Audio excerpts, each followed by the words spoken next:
Session 10, we're looking at symbols in the book of Revelation. Before I go into what the symbols do mean, I'd like to illustrate some of what the symbols don't mean. Sometimes people use what I call headline hermeneutics. That is, they try to interpret biblical prophecies just in light of whatever they're reading about online or in newspapers or wherever. I want to give an example of that, how people have interpreted the kings of the East in Revelation 16:12. The Turkish Ottoman Empire was considered a threat by the Western world until World War I. It was considered East to its Western European interpreters. Not, however, to the original 7 churches in Asia Minor. Because where is Asia Minor? But in Turkey. Until the end of World War II, the Turkish Empire having been dismembered, it was applied to Imperial Japan. But after the defeat of Japan at the end of World War II, it came to be applied instead to Communist China because of the Great Red Dragon in Revelation chapter 12. But in the first century, well, what would it mean in the first century? I mean, that's the kind of background we use for other New Testament books. It speaks of these kings of the East coming from across the river Euphrates. The river Euphrates appears regularly in Roman literature. So you just randomly start reading through Roman literature, you'll find this all over the place. The river Euphrates was the boundary between the Roman and Parthian empires. Parthians had recently invaded Asia Minor. So maybe half a decade or 8 years or so before the book of Revelation was written. They were known for their long hair. They were mounted. Some of the other descriptions in Revelation fit the Parthians. Now, I'm not saying it only applies to the Parthians, but I believe that some of the imagery is taken over from the Parthians. These were ancient inhabitants of the region of Iraq and Iran. Is anti-Asian ethnocentrism godly? But that was read into Revelation 16:12 a number of times. So it's important to go back and figure out what it meant in its first century context before we try to reapply it today.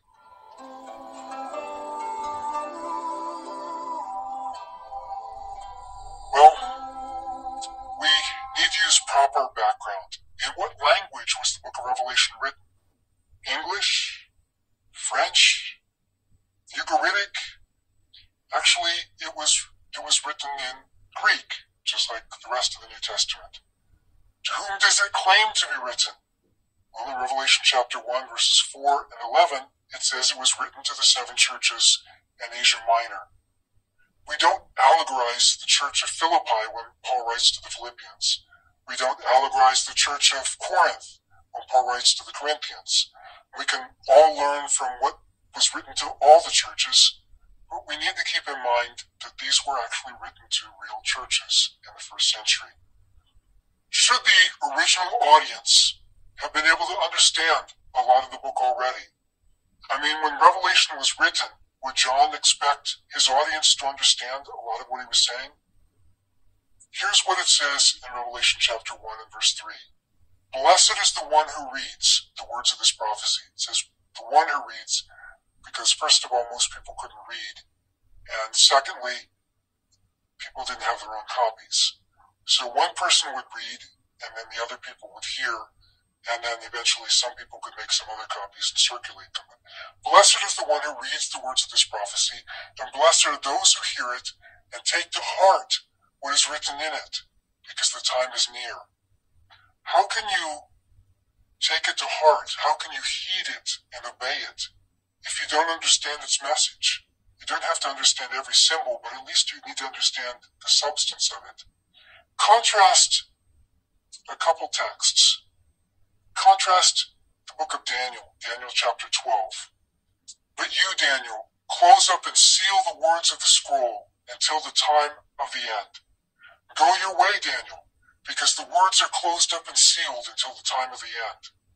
But in Revelation chapter 22, John is told, don't seal up the words of the prophecy of this book, because the time is near.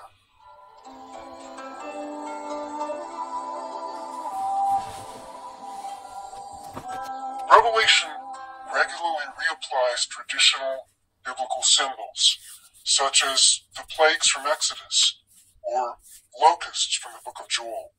The trumpets and bowls evoke the judgments on Egypt. Revelation's trumpets and bowls include water turned to blood or wormwood, darkness, fiery hail, locust army, frogs from the mouth, maybe not a plague, but maybe related. And finally, deliverance by the blood of the Passover lamb.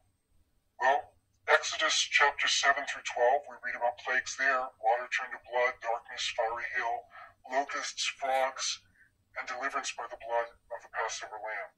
Does this mean that Revelation is simply giving us a history lesson about the past judgment on Egypt? Or is it reapplying those judgments to say that these future plagues are like the plagues on Egypt? That's why in Revelation 11:8, it speaks of the great city, which elsewhere in Revelation is called Babylon, the Great, speaks of the great city also as Sodom and Egypt, and where our Lord was crucified. The city geographically can't be all of those. Can't be literally Babylon, literally Egypt, literally Sodom, and literally Jerusalem. But it symbolically draws on all of these. And Egypt received plagues in the Old Testament. So symbolically, the world is depicted here as Egypt, not to pick on Egypt per se, but to say judgment like what happened to Egypt in that period is coming again. Likewise, Revelation's locusts seem to recall the locusts of Joel in the description, where they may have symbolized an invading army.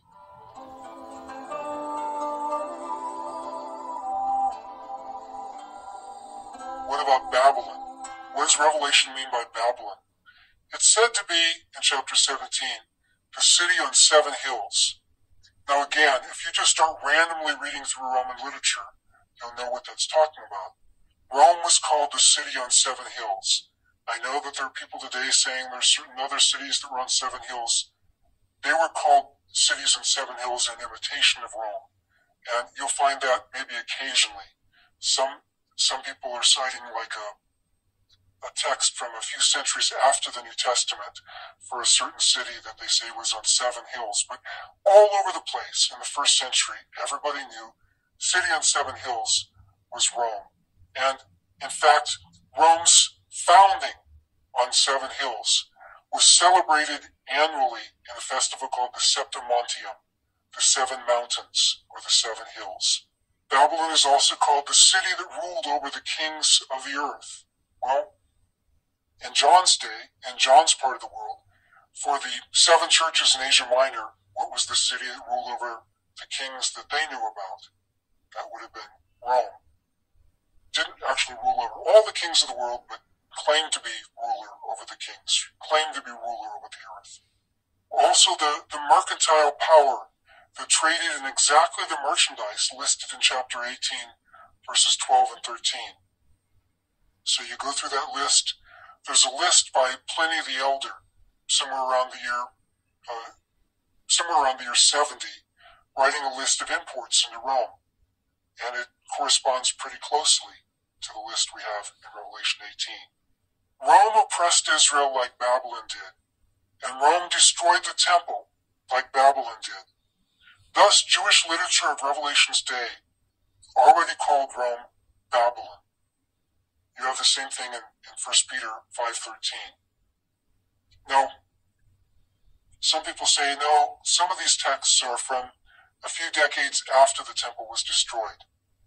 But actually, Jewish people have been thinking of Rome as a new Babylon for a long time. 4 empires in Daniel chapter 7 portrayed as 4 beasts, and then after that, another kingdom that would come, and this kingdom is portrayed not as a beast, but as a human one, the Son of Man.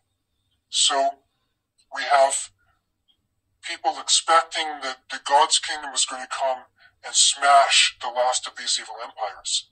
Well, when they thought of the evil empires, they thought of Babylon and then some others, and by the 1st century, Jewish people thought of the evil empire of their day, Rome, as this final evil empire before the Messiah would come and bring in God's kingdom. In terms of the Babylon of John's day, makes sense, it was Rome. Rome sat for the portrait in his day. But lest we think that Rome was the only Babylon, if there could be a new Babylon, there could arise other Babylons. Remember the four beasts from Daniel before the Son of Man comes. Revelation 13 blends all four of those beasts. And what it's saying is, okay, Rome may be the evil empire of today, but this is something that blends the characteristics of all the evil empires. Through history, all evil empires have fallen and now lie in the dust. Antichrists rise and fall, but the ultimate future doesn't belong to them. So you get depressed looking at the news, don't worry about the news, because the future doesn't belong to the evil empires of this world. In John's day, the mightiest empire that his part of the world had ever known seemed poised to crush the tiny church of God. But John hears a funeral dirge over this empire. Fallen, fallen is Babylon the Great. Rome has now been fallen for 15 centuries, but the Church of Jesus Christ is alive and well. John was a prophet indeed.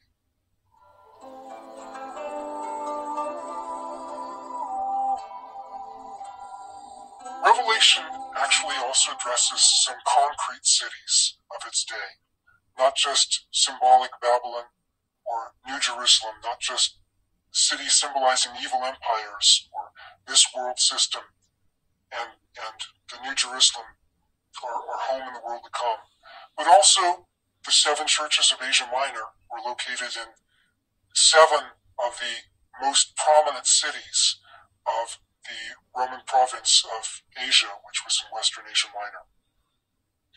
One of these is Laodicea. Laodicea prided itself in its self-sufficiency. It was a wealthy banking center, so proud of their wealth that after the earthquake in the year 60, they refused the emperor's disaster relief funds. No, thank you, Mr. Emperor, sir. We have enough money of our own. We're not so humble as to take your donations. We can rebuild the city ourselves. Well, sometimes the values of our culture spill over into the church. We don't even recognize it because it's our culture. It may take somebody from another culture to see our weaknesses. We can always see the log in our own eye less than we can see the splinter in someone else's. So Jesus has to say to the church there in Revelation 3:17 and 18, you say, I'm rich, I've acquired wealth, and don't need anything. But you don't realize that you're wretched, pitiful, poor. Laodicea was proud of all the resources that they had, but they had one problem that they weren't proud of, their water supply.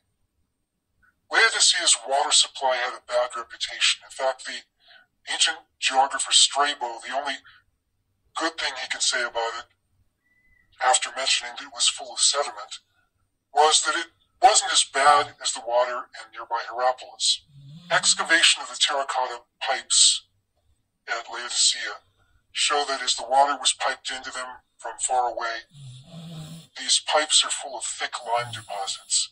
They had gross water. And so Revelation 3:16, because you're lukewarm, neither hot nor cold, I'm going to spit you out of my mouth. I'm going to vomit you. Cold water was normally preferred for drinking. Hot water was also drunk. Like today people can often drink hot tea, was often drunk at banquets. But lukewarm water was considered disgusting. Ancients typically spat out water that they found bitter, and Jesus is saying to the Laodicean Christians, you make me sick. You make me want to puke. God doesn't like our arrogant self-sufficiency. He's near the weak, the broken, and the humble. So Jesus says to the Laodicean Christians, whom I love, that's whom I reprove. Be zealous, therefore, and turn around, and I will come in and dine with you. Sometimes we, in at least some parts of the world, especially those that have the more resources, tend to think like the church in Laodicea and need to be reminded and chastened, disciplined by the Lord, that we need to depend on Him and not on ourselves.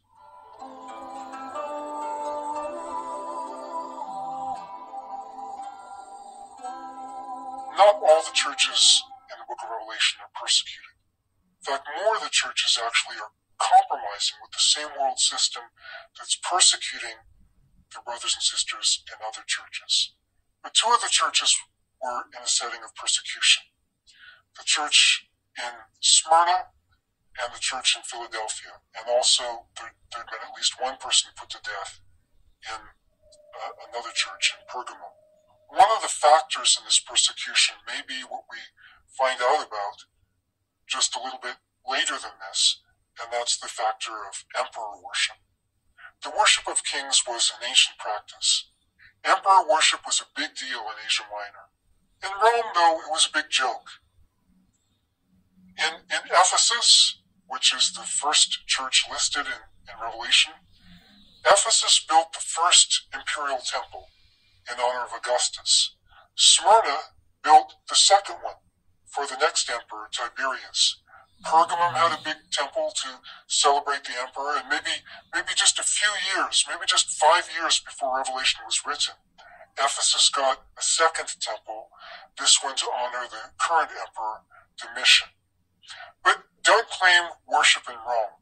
I mean, if Eastern provincials wanted to worship Rome and the emperor, that would make them more loyal.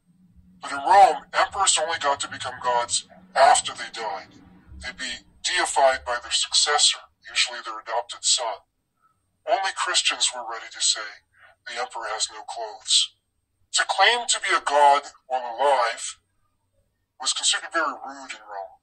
3 emperors tried that: Caligula, Nero, and Domitian. So these 3 were cursed instead of deified after their death. Gaius Caligula was son of an assassinated war hero, Germanicus.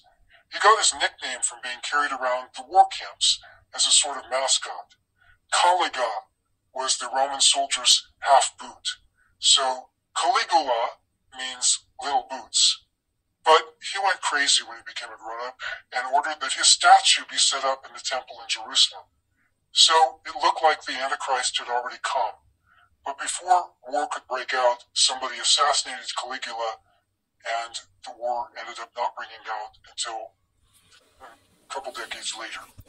Nero had been corrupted by his older boyfriend, Tigellinus, and went crazy even before he grew up. He burned Christians alive and claimed to be a god. Again, it looked like the final Antichrist had come. Domitian also claimed to be a god while he was alive. People were supposed to hail him Lord and God. He expelled astrologers, persecuted Jews and Christians. Asia Minor would be extra enthusiastic in the worship of Domitian. We don't have, daily newspapers from antiquity, but we do have evidence every so often that shows us what was going on. And 15 to 20 years after the book of Revelation was written, Pliny the Younger, whom I've mentioned in some previous sessions, he was an orator, he was also